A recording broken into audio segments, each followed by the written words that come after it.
இதான் நான் சொன்ன ப்ரூடிங் செட்டப்.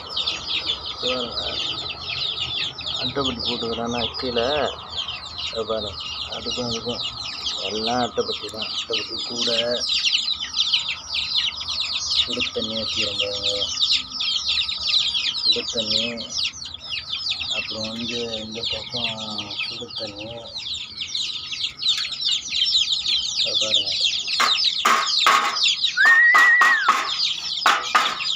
எப்படி ஏன் இதுமாரி அடிக்கிறேன்னா பூனை எதுவுமே வராமல் இருக்கும்.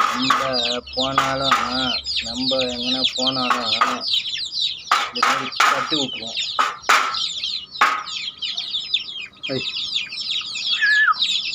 அப்பயும் பாருங்க,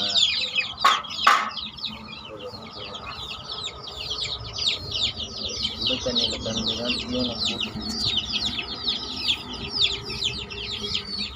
சுடு தண்ணியில் கலந்து தான் தீவனம் போட்டுக்கிட்டு